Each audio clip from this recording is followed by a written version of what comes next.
adalah mengesahkan Allah, yaitu niat. Dan syarat niat itu ikhlas. Dan ikhlas itu adalah esanya Allah. Dalam Al-Quran Allah. Maka ini dinamakan ibadah kalau ikhlas.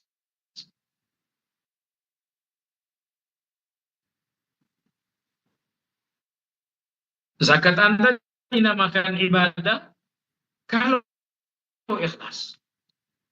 Zikir dan tilawahnya kalau Anda melakukannya untuk keesaan Al-Quran, untuk membesarkan Allah, bukan untuk membesarkan namaku.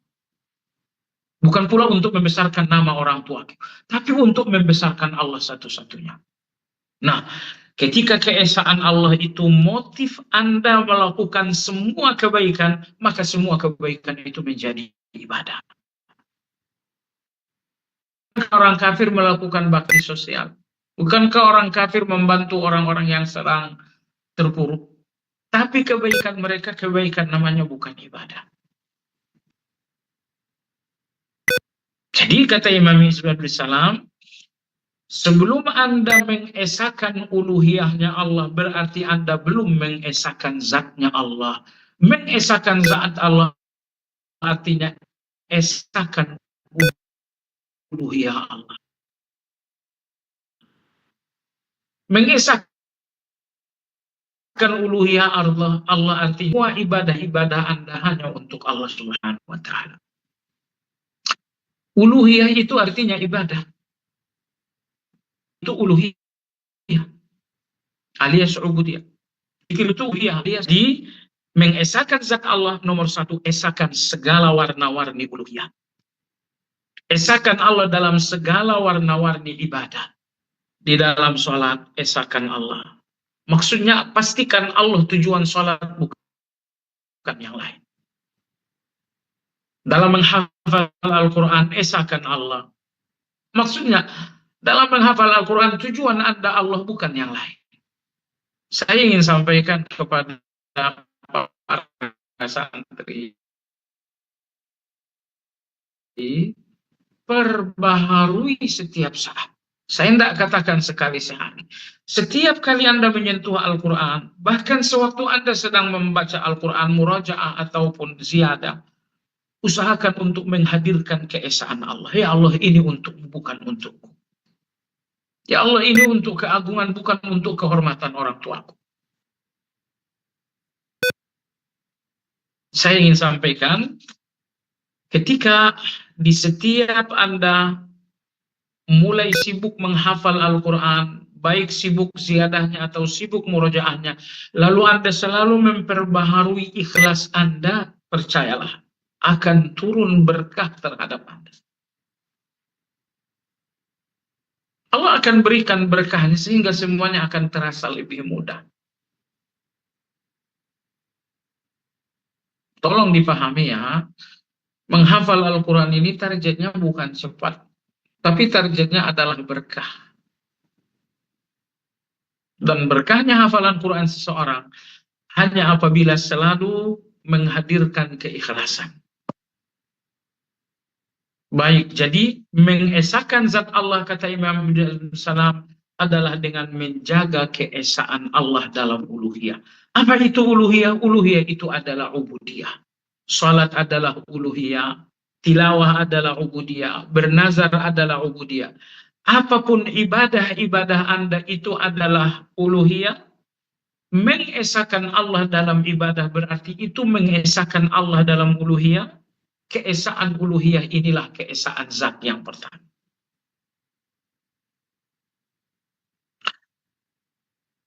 Nomor dua, keesaan zat nomor dua adalah wal azaliyah. Esanya Allah dalam azaliyah.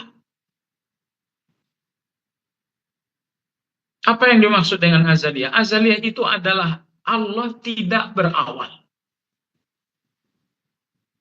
Nah, gambarkan diri kita ini, Anda berawal, Anda berawal. Oke, bagaimana saya berawal? Saya berawal dari ayah dan dari ibu. Anda berawal dari ayah dan dari ibu.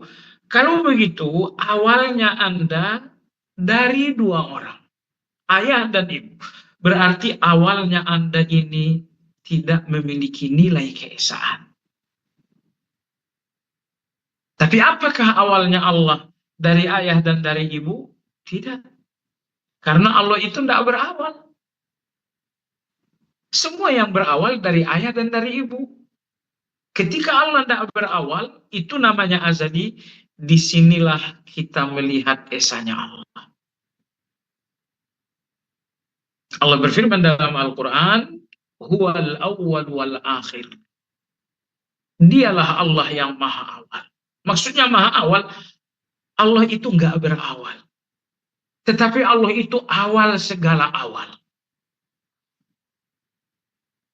Allah nggak berawal. Wal akhir, Allah pun nggak berakhir.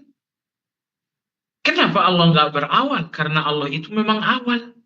Yang awal itu nggak berawal. Allah al-akhir artinya Allah nggak punya akhir. Kenapa? Karena yang maha akhir itu nggak berakhir. Nah, manusia dan semua makhluk Allah itu dibatasi oleh dua waktu. Waktu awal dan waktu akhir. Itu adalah batas kita. 100 tahun lalu saya nggak ada. 100 tahun yang akan datang mungkin saya nggak ada juga. Kenapa? Awal saya terbatasi dengan lahir. Akhir saya terbatasi dengan kematian. Jadi saya dibatasi oleh awal, saya dibatasi oleh akhir.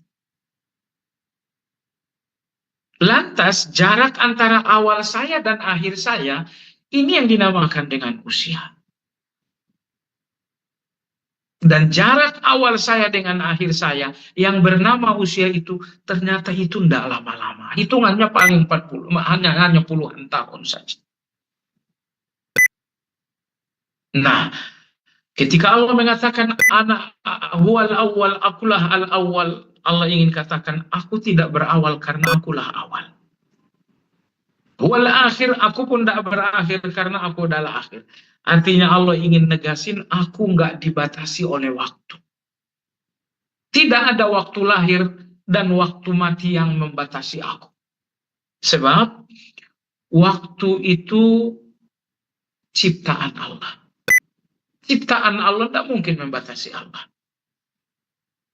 Maka Izz bin Abdus Salam rahimahullah mengatakan, kalau Anda ingin melihat esanya Allah, lihatlah betapa Allah tidak berawal.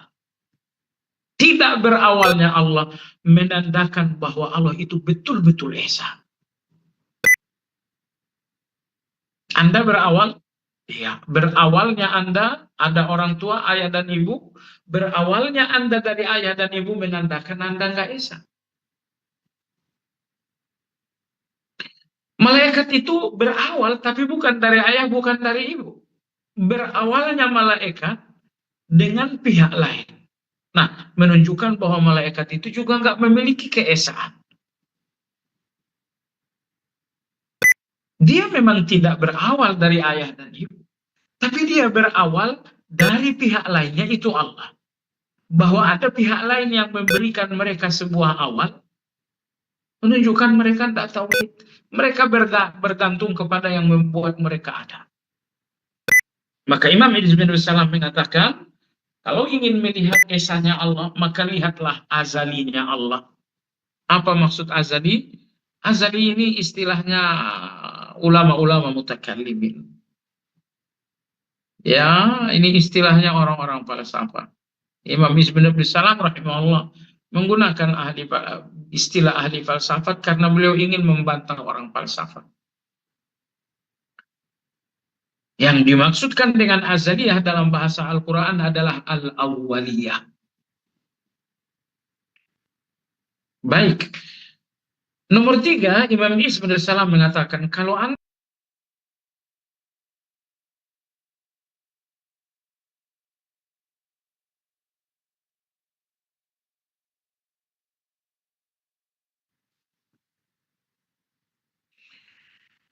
yang memiliki akhir, pasti tidak memiliki keesaan.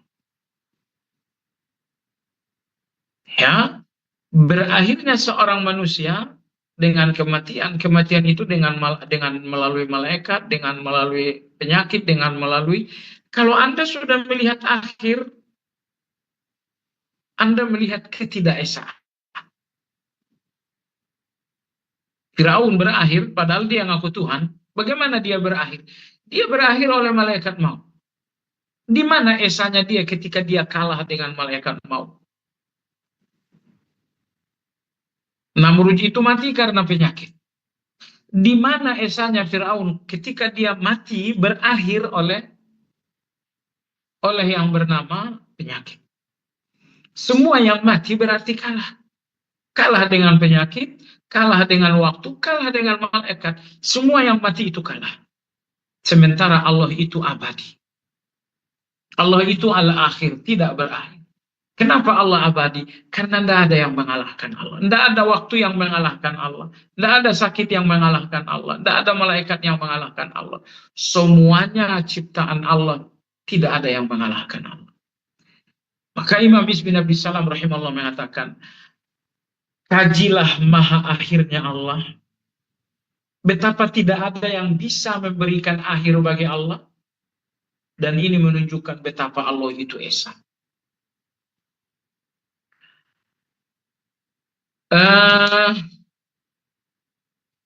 Selanjutnya Imam Is bin Abi Salam rahimahullah ta'ala mengatakan,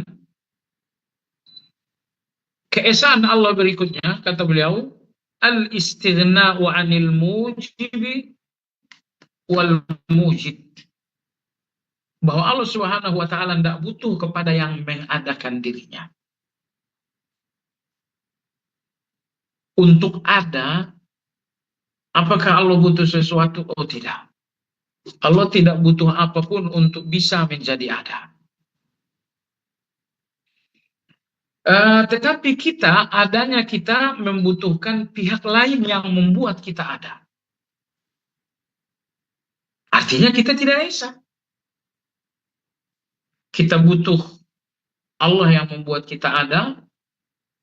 Lalu logisnya kita juga butuh ayah dan butuh ibu untuk bisa ada. Ketika ada pihak lain yang menentukan kita jadi ada, menunjukkan kita nggak esa. Karena ada pihak lain. Tetapi adanya Allah itu tanpa pihak lain. Malaikat, saya ulangi sekali lagi, malaikat itu ada bukan karena ada ayah dan ibu. Tapi adanya malaikat karena pihak lain yang membuatnya ada, yaitu Allah. Nah, ketika tidak ada pihak yang mengadakan Allah, Allah itu ada tanpa siapapun, Allah ada tanpa yang mengadakan, ini adalah keesaan Allah yang keempat. Ini adalah fakta keesaan Allah yang keempat.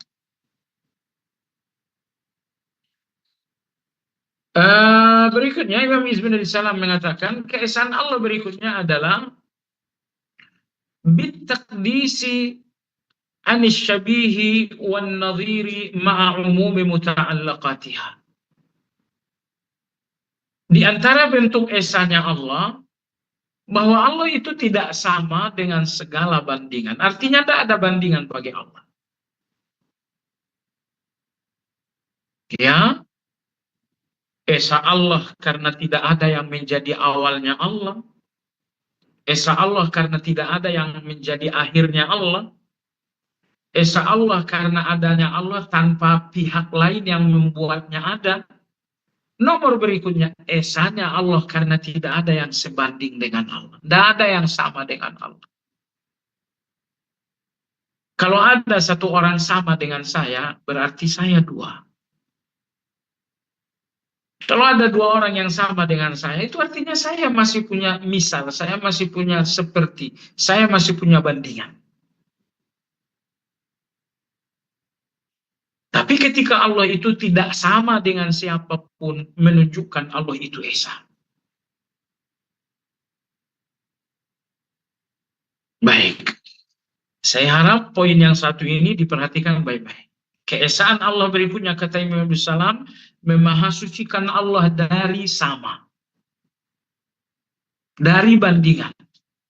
Yang artinya, tidak ada yang sama dengan Allah.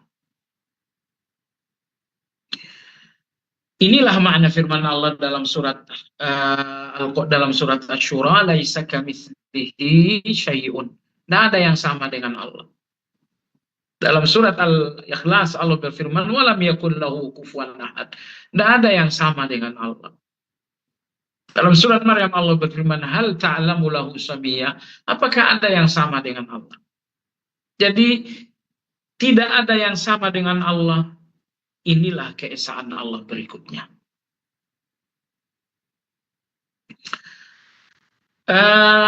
Soal samanya Allah dengan selain Allah. Orang-orang Nasrani mereka menyamakan Isa dengan Allah. Orang-orang Yahudi mereka menyamakan Uzair dengan Allah. Anda lihat misalnya dalam surat At-Taubah, Allah Tabaraka Ta'ala ceritakan Yahudi dan Nasrani. Wa qalatil yahudu Uzairun ibnullah, wa qalatil nasara al-Masih ibnullah. Orang-orang Yahudi berkata, Uzair itu anaknya Allah. Nasrani mengatakan, Isa itu anaknya Allah. Kalau Allah punya anak, berarti ada yang sama dengan Allah. Karena tidak ada orang tua yang nggak sama dengan anaknya. Tidak ada anak yang nggak sama dengan orang tuanya. Sama atau mirip. Jadi ketika orang Yahudi mengatakan Uzair anaknya Allah, itu artinya mereka mengatakan Allah itu mirip dengan seseorang. Seseorang ini pun mirip dengan Allah. Maka mereka syirik. Mereka tidak mengesahkan Allah. Mengesahkan Allah bahwa tidak ada yang sama dengan Allah. Allah pun tidak sama dengan siapapun.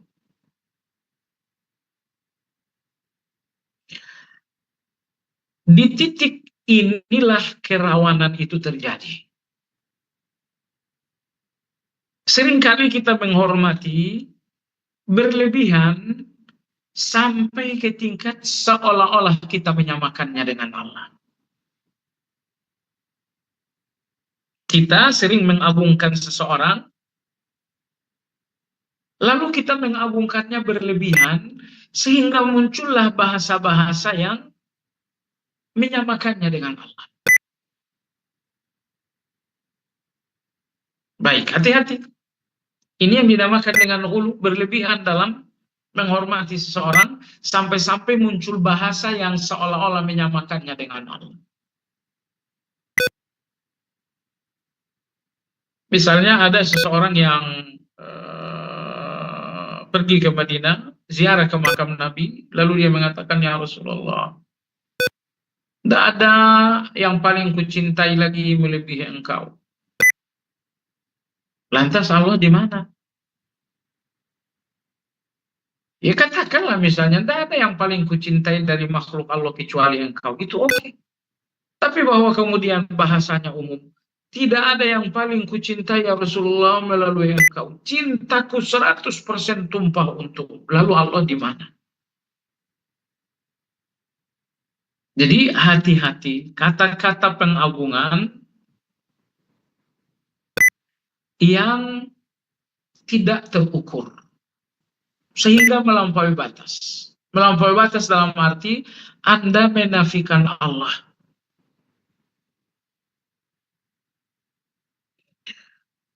Kalau tidak ada dokter, pasien ini pasti sudah mati. Lantas Allah itu di mana? Anda berlebihan berbahasa soal peran dokter. Sampai perannya Allah itu nggak ada sama sekali. Nah, jadi keesaan Allah berikutnya kata Imam Izz bin Abdussalam, hati-hati, yaitu keesaan Allah berikutnya adalah bittaqdisi anit syabihi wan nadhir. Maha sucikan Allah dari segala kesamaan dan bandingan-bandingan. Jangan banding-bandingkan Allah dengan apapun, dan jangan sama-samakan Allah dengan apapun. Allah jangan samakan dengan apapun, apapun jangan samakan dengan Allah. Itu namanya tasbih, ya, menyamakan. Allah jangan samakan dengan siapapun, siapapun jangan samakan dengan Allah. Kalau Anda lihat, ini perbedaan Yahudi dan Nasrani. Kalau Nasrani itu menyamakan Allah dengan makhluk. Tapi kalau Nasrani itu menyamakan makhluk dengan Allah. Yahudi menyamakan Allah dengan manusia ketika mereka mengatakan waqalatil yahudu yadullahi maghlulah. Orang Yahudi mengatakan Allah itu kikir. Mereka juga mengatakan innallaha faqirun wa nahnu aghnia. Allah itu miskin, kita ini kaya. Baik. Mereka mengatakan Allah miskin, bukankah miskin itu sifat manusia? Iya. Lalu mereka sifati Allah dengan sifat manusia. Ini namanya menyamakan Allah dengan manusia. Ini orang-orang Yahudi. Orang-orang Nasrani kebalikannya, mereka menyamakan manusia dengan Allah. Bukankah Nabi Isa itu manusia? Iya. Lalu mereka mengatakan anak Allah. Itu berarti manusia disamakan dengan Allah. Kalau Yahudi tadi menyamakan Allah dengan manusia. Ada nomor 3. Nomor 3 ini syiriknya Fir'aun. Fir'aun itu nggak menyamakan Allah dengan manusia. Dia juga tidak menyamakan manusia dengan Allah.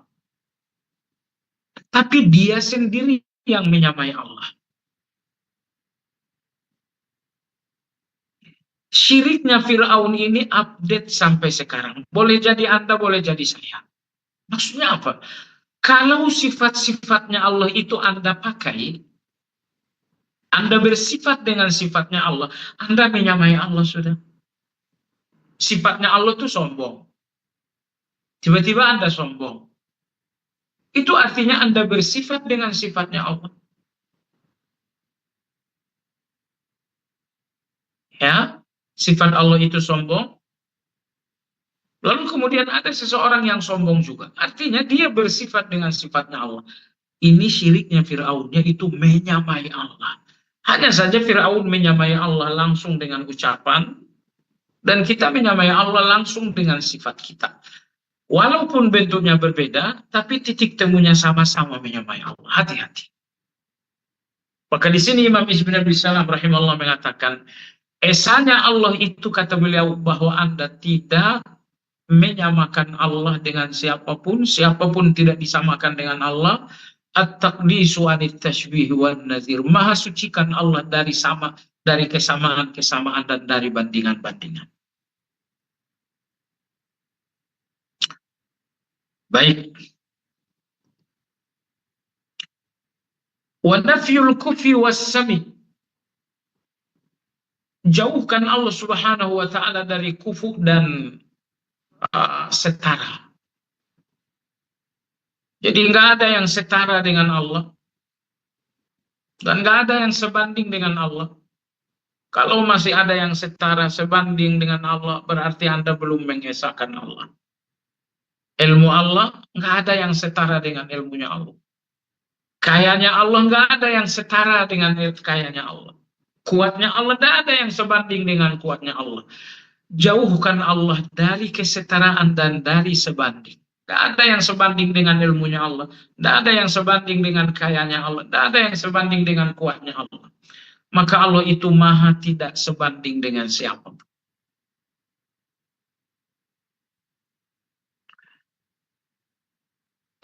Baik. Itulah bentuk-bentuk keesaan zat Allah. Esanya zat Allah karena hanya kepada Allah segala ibadah. Esanya zat Allah karena zat Allah ini tidak berawal. Esanya zat Allah karena zat Allah itu tidak berakhir. Esanya zat Allah karena zat Allah ini tidak membutuhkan pihak lain yang membuatnya ada. Esanya zat Allah karena zat Allah itu tidak sama dengan siapapun, siapapun tidak sama dengan Allah. Berikutnya, esanya zat Allah karena tidak ada yang setara dengan Allah. Allah hidup, kita hidup, tapi itu bukan kehidupan yang setara, itu hidup yang berbeda. Itu bukan hidup yang sebanding, apalagi sama. Allah kaya dan ini juga orang kaya, itu dua kekayaan yang nggak bisa disetarakan. Maka esanya Allah berikutnya, bahwa nggak ada yang setara dengan Allah, nggak ada yang sebanding dengan Allah, nggak ada yang bisa menyamai Allah Subhanahu wa Ta'ala. Baik, jadi itulah beberapa keesaan zatnya Allah. Berikutnya adalah tawahudus sifat. Esanya sifat Allah. Allah memiliki sifat yang nggak berjumlah. Kalau kita katakan sifat Allah itu 13, alangkah kecilnya Allah hanya memiliki 13 sifat. Kalau kita katakan sifat Allah 20, alangkah terbatasnya Allah hanya memiliki 20 saja.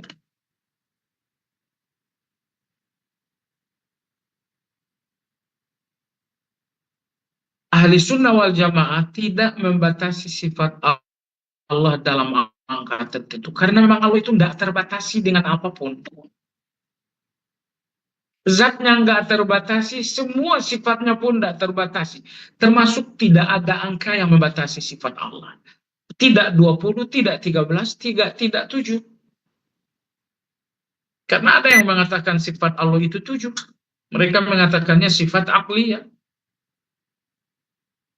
Mereka mengatakan ilmu, hayat, sama, basar, kalam, kudrat, iradah 7. Ini sifat Allah sebanyak 7. Ada juga yang mengatakan sifat Allah itu sebanyak 13. Wujud, qidam, baqo, bla bla bla sampai 13. Ada yang mengatakan 20. Setelah 13, kaunuhu qadiran, kaunuhu muridan, kaunuhu hayyan, kaunuhu aliman sampai 20. Nah, yang betul dalam akidahnya ahli sunnah, Allah yang maha luas, Allah yang maha luar biasa, tidak terbatasi zatnya, sifatnya pun tidak terbatasi, termasuk dalam angka tertentu.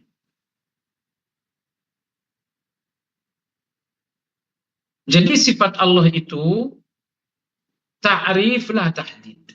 Sifat Allah itu memiliki definisi tapi tidak memiliki batas. Definisinya apa?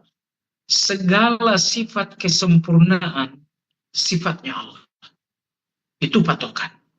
Jadi patokannya adalah kesempurnaan, bukan jumlah. Jadi sifat Allah patokannya 20 enggak. Sifat Allah itu patokannya kesempurnaan. Apapun kesempurnaan berarti itu sifatnya Allah.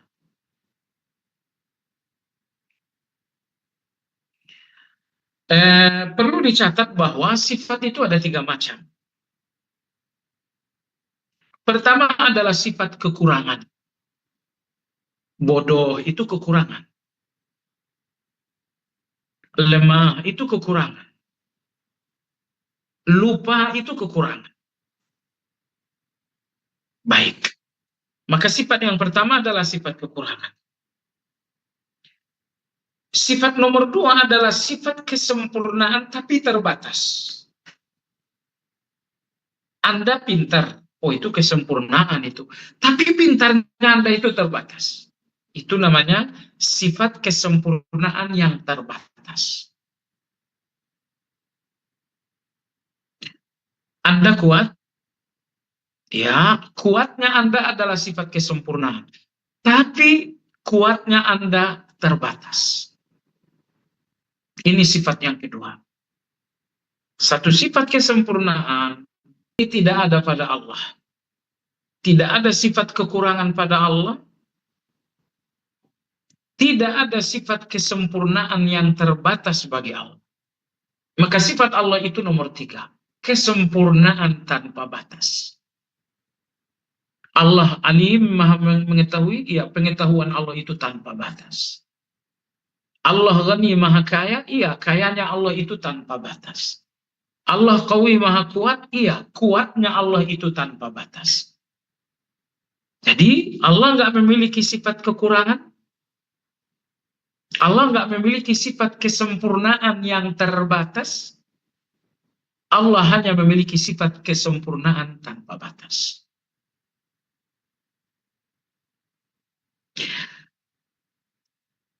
Wa amma sifatuz zat fatawahhuduhu bil azaliyati wal abadiyati wal ahadiyati wal istighna sampai ujung.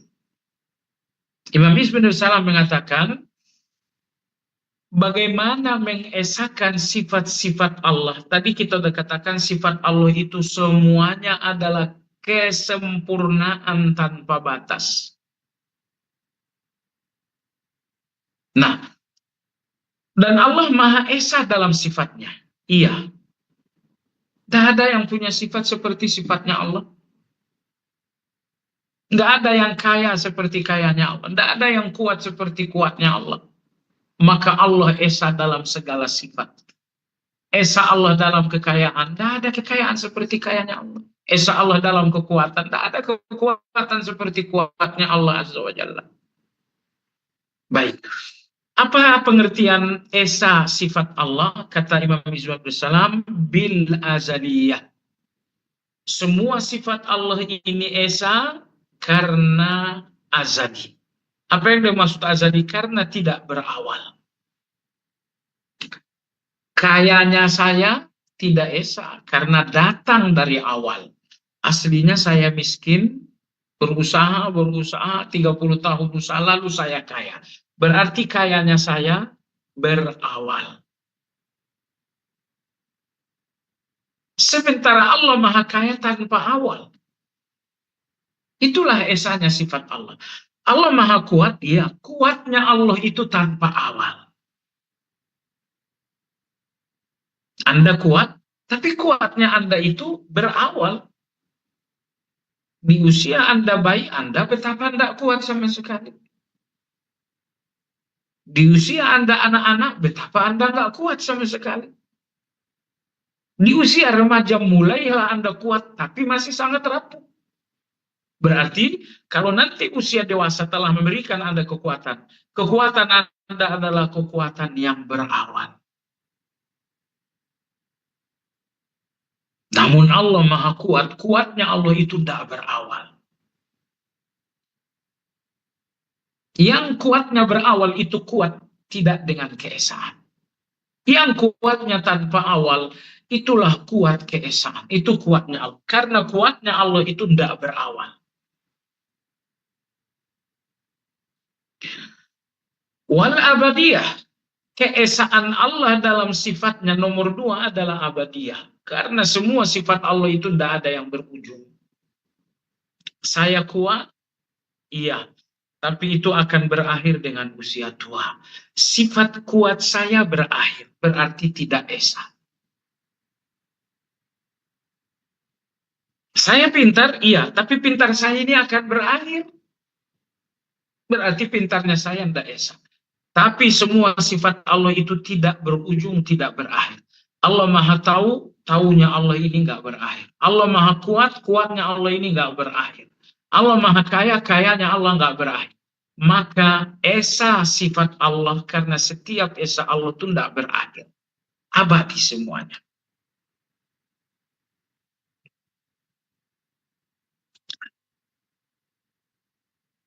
Kemudian yang ketiga, esa sifat Allah itu wal ahadiyah. Karena semua sifat Allah itu ahadiyah. Apa ahadiyah? Ahadiyah itu artinya tiada banding. Ya, tidak berbilang. Tidak berbilang, tidak berbanding. Saya kuat, tapi saya masih ada saingan. Kalau saya masih saingan, saya nggak esa. Kalau saya nggak esa karena ada saingan, berarti saya lemah. Semuanya lemah kalau ada saingan. Allah tidak ada saingan, maka Allah nggak pernah lemah.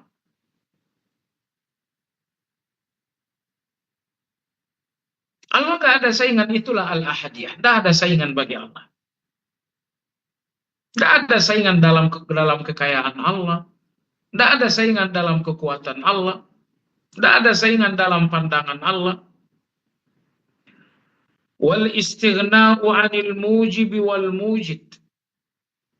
Dan setiap sifat Allah itu tidak butuh kepada yang mengadakan. Kalau sifat saya ini pinter, itu karena ada guru. Guru inilah yang menjadi asbab saya menjadi pintar. Tapi sifatnya Allah butuh sebabkah supaya ada? Enggak. Perlukah ada yang melatih Allah hingga Allah menjadi kuat? Ma'adallah. Maha suci Allah. Kuatnya Allah itu tidak berpangkal dari sebab. Kuatnya Allah itu tidak berpangkal pada pihak lain yang memberikannya kekuatan. Semua sifat Allah bukan karena sebuah sebab. Sebab kalau sifatnya Allah berawal dari sebab, itu berarti sifat ini berawal.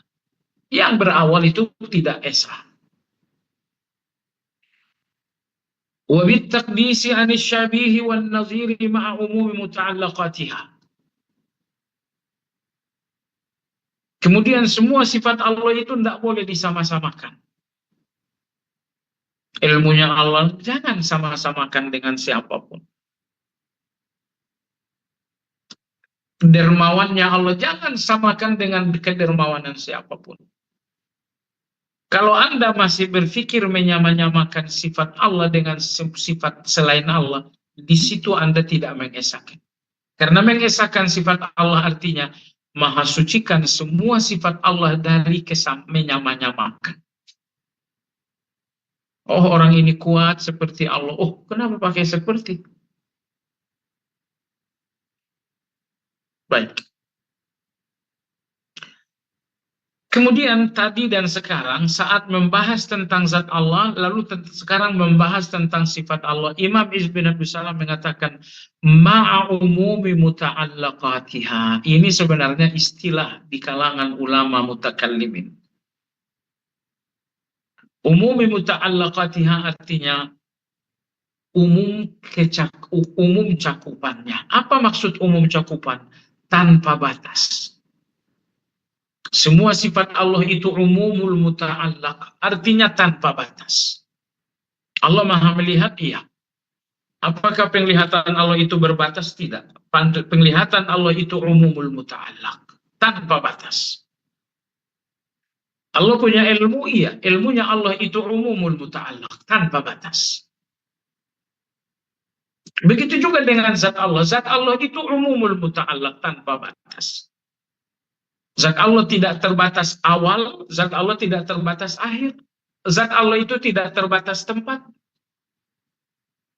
Jadi tidak ada waktu yang membatasi zat, tidak ada ruang yang membatasi zat. Jadi kalau Allah mengatakan tsummastawa 'alal 'arsy, Allah bersemayam di atas arsy, jangan berpikir bahwa Allah itu terbatasi dengan arsy. Itu pemikiran yang sesat. Allah di atas arsy, betul, itu firman-Nya Allah.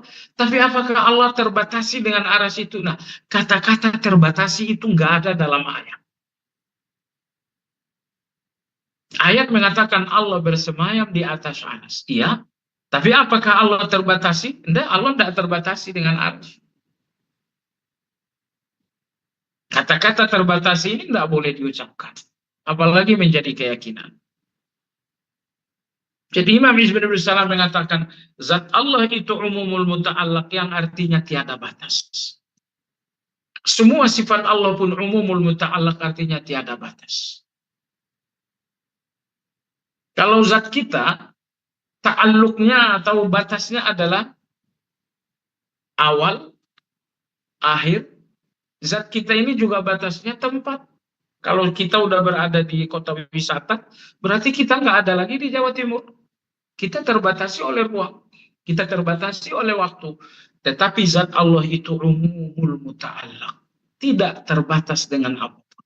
Sifatnya Allah itu pun tidak terbatas dengan sesuatu apapun.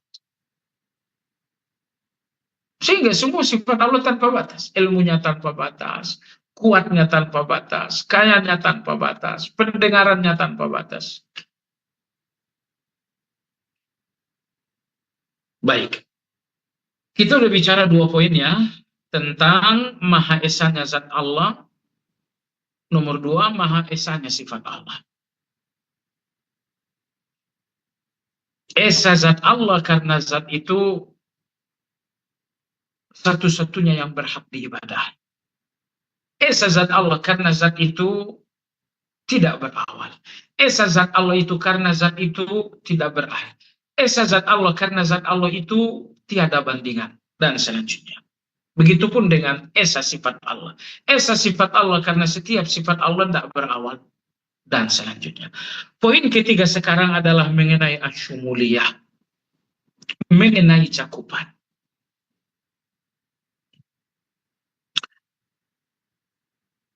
Semua sifat Allah tanpa batas, iya. Tapi walau demikian ada cakupan-cakupannya juga. Maksudnya begini. Imam Ibn Abi Salam rahimahullah ta'ala mengatakan, sifat Allah, kudrah dan iradah itu terbatasi dengan hal-hal yang mungkin. Maksudnya apa? Ada sesuatu yang wajib, ada yang mustahil, ada yang mungkin. Ini agak pelik sedikit. Tolong didengar baik-baik. Ada sesuatu yang wajib, ada yang mustahil, ada yang mungkin. Allah itu wajib. Adanya Tuhan selain Allah itu mustahil. Sementara manusia ini adalah mungkin. Baik. Allah wajib? Iya. Kalau Allah nggak ada, semua jadi nggak ada. Maka adanya Allah adalah ada yang wajib. Kalau Allah nggak ada, mana ada matahari? Kalau Allah nggak ada, mana ada bulan? Kalau ada bulan, wajib adanya Allah. Kalau ada matahari, wajib adanya Allah. Kalau ada langit dan bumi, wajib adanya Allah. Baik. Kalau saya dan Anda, adanya kita tidak menentukan ada. Anda ada nggak menentukan matahari ada. Besok kita nggak ada, matahari tetap ada. Adanya saya nggak menentukan ada yang lain. Maka adanya saya ini mungkin. Adanya Allah wajib. Kalau Allah nggak ada, yang lain pun tak ada. Nomor 3 adalah mustahil. Mustahil ini Tuhan selain Allah itu mustahil. Jadi Allah itu wujud. 3, oh ini mustahil. Sementara manusia, malaikat ini boleh ada, boleh tidak. Mudah-mudahan Anda bisa bayangkan antara 3 hal ini. Eksistensi yang wajib, itulah Allah. Sebab kalau Allah nggak ada, yang lain pun tak ada. Ketika yang lain ini ada, matahari ada, bulan ada, langit ada, lautan ada. Ketika ini semua ada, ini faktanya Allah wajib ada. Maka adanya Allah adalah wajib. Adanya Tuhan selain Allah adalah mustahil. Tidak ada Tuhan dua, Tuhan itu mustahil. Baik, lalu kalau adanya manusia itu boleh. Boleh ada, boleh tidak ada. Adanya manusia tidak menentukan langit dan bumi, tidak adanya manusia tidak menentukan hilangnya langit dan bumi. Maka adanya manusia boleh ada, boleh tidak ada. Baik. Imam Ibn Abi Salam rahimahullah mengatakan, kudrat dan iradahnya Allah, kemampuan dan kehendaknya Allah ini nggak berlaku terhadap yang wajib dan yang mustahil. Kudrat Allah maha mampu. Iya. Iradah artinya Allah maha berkehendak. Iya. 2 sifat ini, Allah maha mampu, Allah maha berkehendak. 2 sifat ini hanya berhubungan dengan yang boleh tadi. Mampunya Allah, kehendaknya Allah tidak berhubungan dengan yang wajib, yaitu Allah sendiri. Mampunya Allah, adanya dan kehendaknya Allah tidak berhubungan dengan yang mustahil. Baik, penjelasannya begini. Kudrat, qadir, Allah maha mampu. Iradah, yurid, Allah maha berkehendak. Muncul pertanyaan, saya pernah ditanyakan seseorang, mampukah Allah menciptakan Tuhan seperti dirinya? Oke, adanya Tuhan selain Allah, mustahil kan? Oke, kalau itu mustahil berarti mampunya Allah itu nggak ada hubungannya dengan yang mustahil.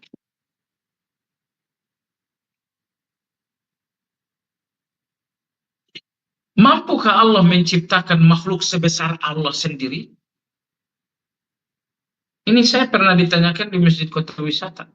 Mampukah Allah menciptakan makhluk, tapi besarnya sama dengan besarnya Allah? Ketika dia mengatakan besarnya sama dengan besarnya Allah, kata-kata sama itu kan mustahil. Maka mampunya Allah, kehendaknya Allah untuk yang mustahil itu nggak berhubungan sama sekali. Anda jangan katakan Allah nggak mampu untuk yang mustahil. Bukan nggak mampu. Nggak berhubungan. Karena yang mustahil itu nggak ada. Yang mustahil itu nggak ada. Lalu saya bilang, Allah berkehendak ada Tuhan kedua. Tuhan kedua itu kan mustahil. Nggak mungkin ada kehendak Allah untuk hal-hal yang mustahil.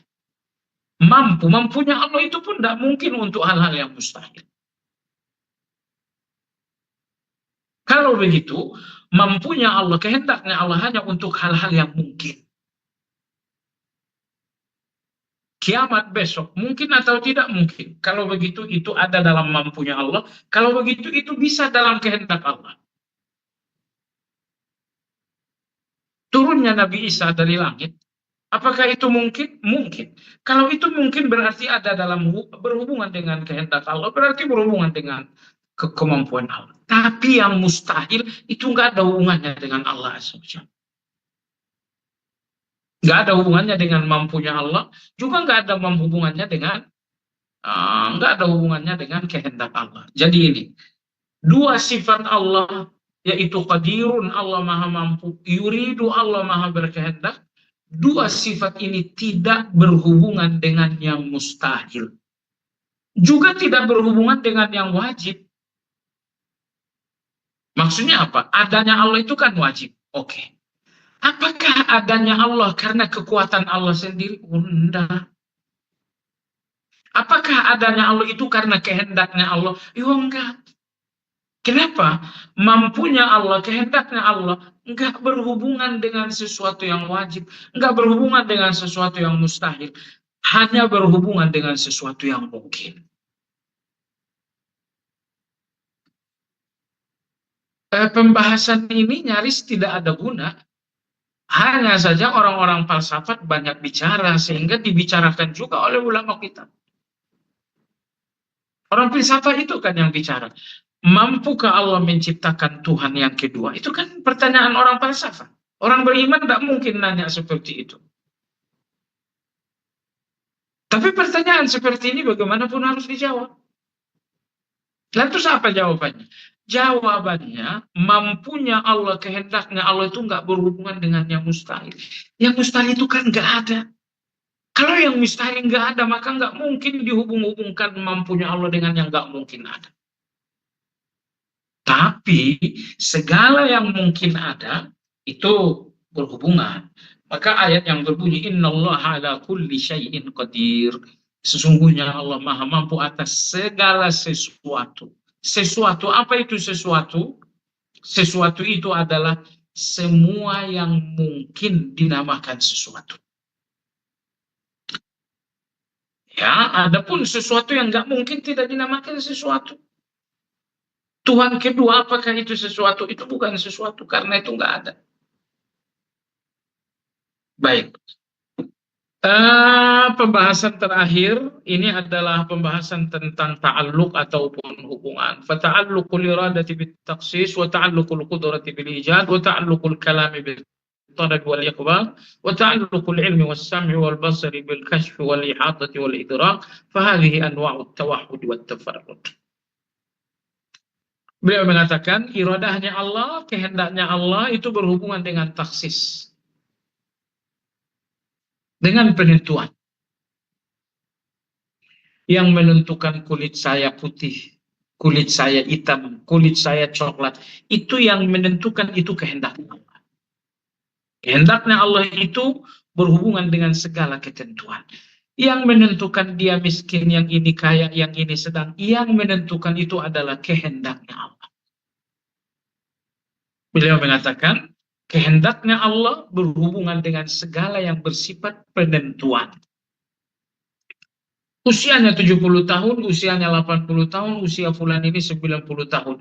Yang menentukan batas-batas, yang menentukan itu adalah iradahnya Allah, kehendaknya Allah. Maka kehendaknya Allah berhubungan dengan segala ketentuan. Wa ta'alluqul qudrati bil ijab. Mampunya Allah itu berhubungan dengan segala yang mengadakan. Untuk mengadakan, itulah mampunya Allah. Mengadakan langit, Allah mampu. Mengadakan bumi, Allah mampu. Mampunya Allah berhubungan dengan segala yang namanya mengadakan. Kematian itu ada, itu kekuasaan Allah. Hujan itu ada, itu kuasanya Allah. Tapi berapa lama hujan? Kadar, penentuan kadarnya itu iradahnya Allah. Wa ta'alluqul kalami bit talab wal ikhbar. Lalu kalamnya Allah itu dua macam kata Imam Is. Kadang-kadang kalamnya Allah itu adalah talab, kadang-kadang ikhbar. Kalamnya Allah cuma dua macam. Kadang-kadang kalamnya Allah itu talab. Talab itu tuntutan. Allah menuntut. Allah menuntut perbuatan, namanya perintah. Allah menuntut ditinggalkan, namanya larangan. Lalu kalam Allah yang kedua, ikhbar, berita. Kadang-kadang Allah bercerita, itu namanya ikhbar. Kadang-kadang Allah buat satu perumpamaan, itu namanya ikhbar. Jadi kalamnya Allah itu hubungannya dengan dua. Kadang-kadang kalamnya Allah itu talab, kadang-kadang kalamnya Allah itu ikhbar. Wa ta'alluqul ilmi was-sam'i wal-basari bil-kashfi wal-ihatati wal-idrak. Beliau mengatakan sifat ilmunya Allah, pendengaran dan penglihatan Allah, ilmunya Allah,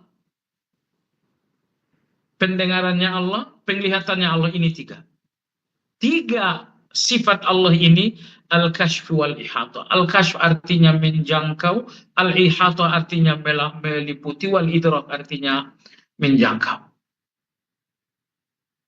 Artinya apa? Ilmunya Allah menjangkau segala-galanya.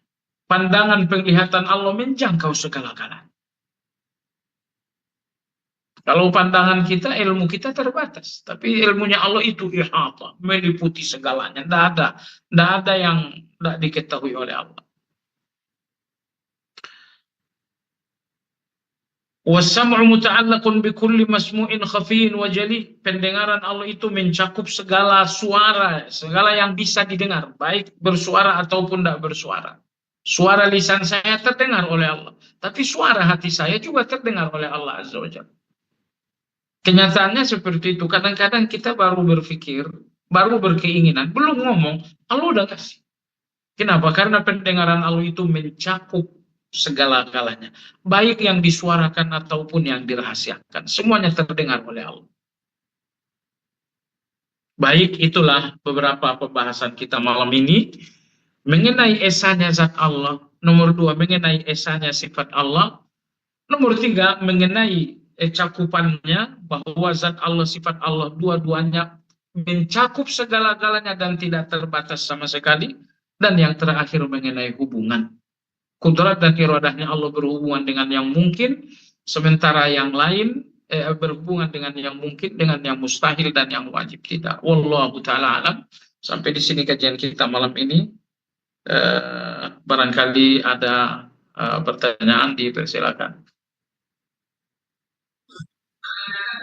Tayyib, alhamdulillah. Jazakumullah khairan katsiran Ustadz Syarif yang telah memberikan ilmunya pada kita tentang penjelasan dari kitab Syajaratul Ma'arif. Baiklah, kita akan melanjutkan ke sesi tanya jawab. Para santri, musyrifah maupun ayah bunda yang menyimak dari rumah mungkin bisa secara langsung menuliskan pertanyaannya atau membuka yang sudah bergabung via Zoom maupun YouTube untuk menuliskan pertanyaannya atau secara langsung membuka mic itu, mikrofon di Zoom. Silahkan yang mau bertanya. Apa Ustadz, sudah masuk pertanyaan dari Adifta Deni. Maaf Ustadz, izin bertanya, bagaimana cara kita memahami tauhid sifat tanpa terjatuh ke dalam tasbih atau menyerupakan Allah dengan makhluk ataupun ta'til, meniadakan sifat Allah. Begitu Ustaz.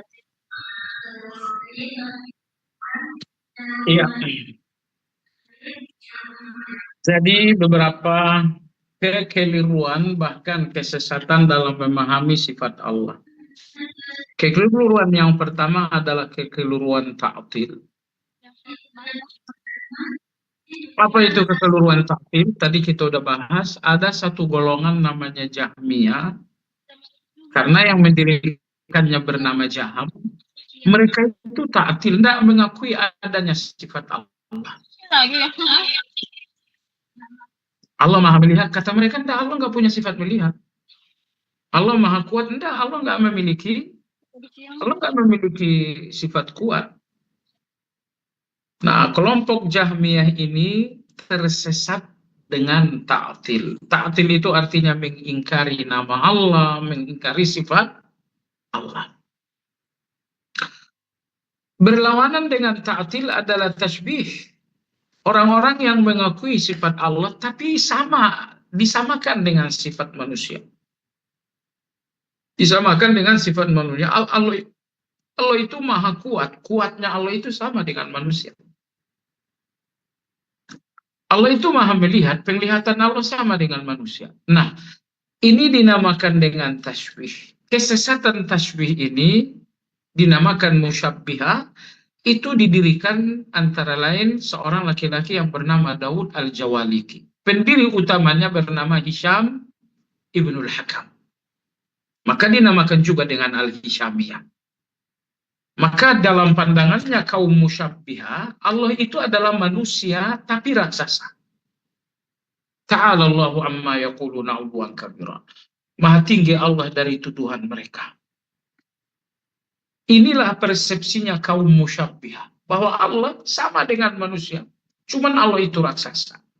Ini pandangan sesat atau pandangan kafirnya kaum musyabbihah. Siapa yang membangun pemikiran ini? Yang membangun pikiran ini adalah laki-laki yang bernama Hisham Ibnul Hakam, lalu di antara tokohnya adalah Daud Al-Jawaliki. Kelompok ini kemudian dinamakan dengan tasbih. Lalu muncul lagi kelompok yang ketiga, yaitu kelompok takwil. Takwil ini mereka menerima, tapi tafsirnya dirubah-rubah. Allah memiliki wajah, iya, wajahnya Allah itu maksudnya adalah ridhonya Allah. Allah memiliki tangan, iya, tangannya Allah itu maksudnya adalah kekuatan. Mereka mengakui tangan Allah, tapi dengan tafsir kekuatan. Itu namanya takwil. Fenomena takwil ini ya muncul pada abad keempat. Di abad pertama tidak ada takwil, abad kedua nggak ada takwil, di abad ketiga tidak ada takwil. Nah, di akhir abad ketiga lah ya, akhir abad ketiga mulai muncul fenomena takwil ini. Takwil ini artinya mengubah penafsiran sifat Allah. Nah, jadi ini tiga kekeliruannya. Kekeliruan atau bahkan kesesatan dalam memahami sifat Allah. Pertama, kesesatan ta'til. Ta'til itu artinya mengingkari. Allah nggak punya sifat. Kesesatan yang kedua, tasbih. Allah punya sifat sama dengan manusia. Kesesatan yang ketiga adalah kesesatan ta'wil. Mereka mengatakan Allah punya sifat, tapi tafsirnya harus dirubah. Nah, kesesatan takwil ini siapa? Tokoh golongan pertama yang melakukan takwil ini adalah orang-orang Mu'tazilah. Disambung lagi dengan Asy'ariyah mutaakhirin. Ambil contoh misalnya, Allah berfirman dalam Al-Quran, radhiyallahu anhum, Allah ridho kepada mereka. Ahlus Sunnah mengimani ayat ini apa adanya. Allah mengatakan dia ridho, ya sudah, Allah memiliki sifat ridho. Tapi datanglah orang-orang ahli takwil. Ahli takwil ini dua golongan, yaitu golongan Mu'tazilah dan golongan Asy'ariyah mutaakhir. Apa kata Mu'tazilah? Ridhonya Allah itu artinya surga, artinya kebaikan. Asy'ariyah mengatakan ridhonya Allah itu artinya Allah berkeinginan baik kepada orang baik. Itu ridho. Jadi bukan Allah punya sifat ridho, tapi Allah punya keinginan baik. Keinginan baiknya Allah itu yang dimaksud dengan ridho. Kalau Mu'tazilah, kebaikan Allah itu yang dimaksud dengan ridho. Sama-sama mengubah tafsir, radhiyallahu, Allah ridho. Kalau kita ahli sunnah terima apa adanya. Tapi Mu'tazilah mengatakan enggak, Allah ridho maksudnya Allah baik. Asy'ariyah mengatakan Allah ridho maksudnya Allah berkeinginan baik. Baik. Ada kesesatan yang keempat dalam memahami sifat Allah itu, yaitu kesesatan tafwid. Tafwid itu mereka mengatakan kami nggak tahu. Jadi golongan tafwid itu kalau dikatakan Stand up and be counted, show the world that you're a man. Stand up and be counted, go with the Ku Klux Klan. We are a sacred brotherhood who love our country too. We always can be counted on when there's a job to do. We serve our homeland day and night to keep it always free, and proudly wear our robes of white protecting liberty. Stand up and be counted, show the world that you're a man. Stand up.